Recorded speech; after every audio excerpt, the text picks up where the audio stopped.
mereka memperoleh pertobatannya. Amin. Tanpa Roh Kudus jangan pernah mengatakan saya sudah bertobat. No way. Pertobatan yang sesungguhnya adalah sesudah Roh Kudus turun ke atas Anda, hinggap atas Anda, mengurapi Anda untuk sebuah penugasan. Dan setelah mereka dihinggapi oleh Roh Kudus pada hari yang ke-8, haleluya, semua jendela yang terkunci, semua pintu yang terkunci dibuka lebar-lebar. Dan mereka sekarang di hadapan publik sedang melayang-layang. Amin. Sebagai seekor burung yang sudah dicelupkan ke dalam darah anak domba. Mereka lah orang-orang yang dilahirkan kembali. Haleluya. Dan mereka berseru, kudus, kudus, kuduslah Tuhan. Haleluya. Jadi siapa yang terbang? Gereja Alfa, mempelai wanita.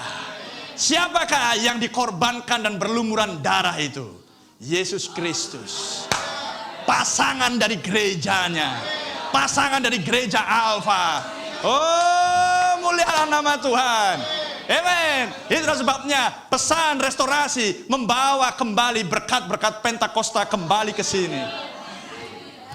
Gereja akhir zaman Omega harus menjadi Alfa, Alfa harus menjadi Omega.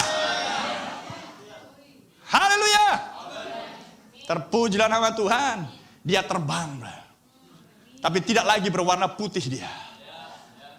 Darah melumuri akan sekujur tubuhnya. Dia terbang mengidentifikasikan kepada dunia bahwa akulah pasangan Yesus yang mati di Kalvari itu. Aku bukan Farisi dan Saduki.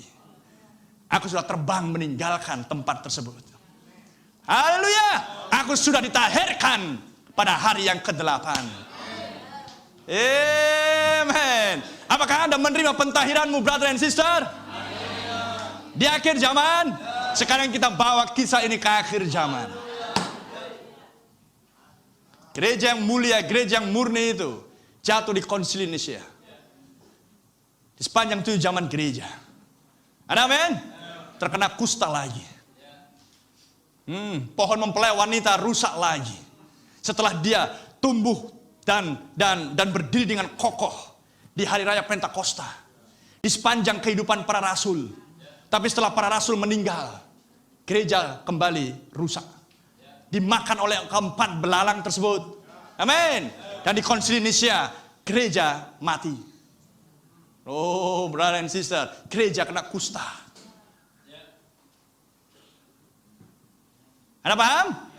Dan sepanjang 7 zaman gereja kena kusta.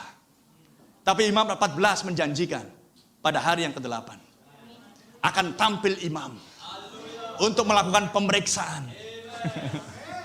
Amin. Pada hari yang ke-7 dia keluar dari perkemahan untuk datang pada orang yang kusta tersebut. Dan kita hidup di hari yang ke-7. Amin. Laodikia. Tapi Tuhan tampilkan hukum tentang orang yang sakit kusta.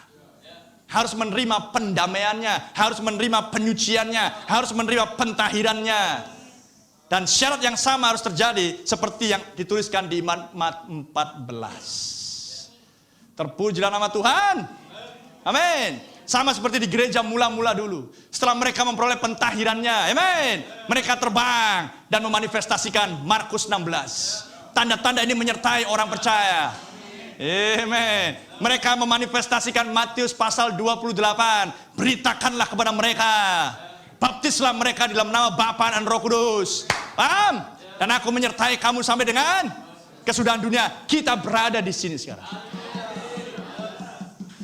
Kita kelanjutan Matius 28. Amen. Dan sebelum itu terlaksana secara full, Anda melihat gereja kena kusta lagi.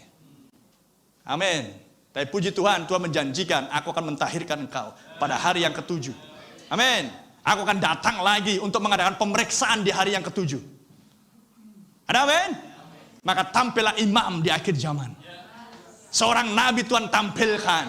Branham, imam muda itu. Wow, mengadakan pemeriksaan.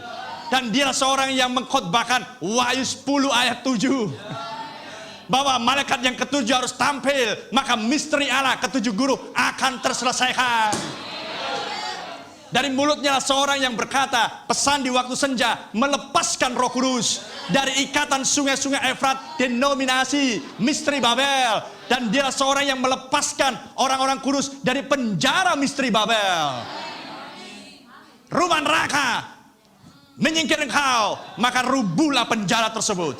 Maka orang-orang kudus pun berlari keluar dari goa tersebut. Haleluya. Oleh ucapan seorang nabi, seorang imam, demikianlah firman Tuhan.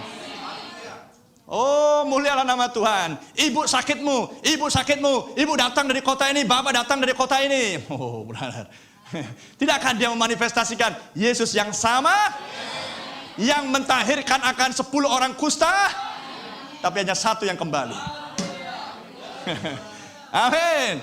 Dan tidakkah hari pendamaianmu adalah tanggal 10 bulan 7, Wahyu 10 ayat 7, tampil malaikat yang ke-7, tampil Branham di akhir zaman dengan sebuah pesan pembebasan. Membebaskan Anda dari seluruh cengkraman, daripada kubur denominasi. Oh, brother and sister, pasanganmu mati di Kalvari, tapi tidak ada meterai dan kubur Romawi atau manapun yang bisa menahan dia. Amin. Dan pada hari yang ke-8, amin, dia turun dengan rupa Roh Kudus. Pada hari yang ketiga, hari yang ke-8 juga, hari Minggu pagi, dia bangkit. Amin. Dan jika adalah pasangan dia dari sejak mulanya, Anda tidak akan pernah terpuruk. Anda tidak akan pernah tergolek. Anda akan bangkit dari kesalahan. Bangkit, dan bangkit. Karena di dalam dirimu Anda memiliki Yesus Kristus, seorang yang telah dibangkitkan dari antara orang mati. Anda memiliki kuasa kebangkitan dalam dirimu. Haleluya. Karena kalau Anda jawab dari sejak mulanya, maka ada hukum terbang. Dan sekarang inilah hukum orang kusta. Amin. Sekalipun Anda kena kusta, Anda wajib sembuh.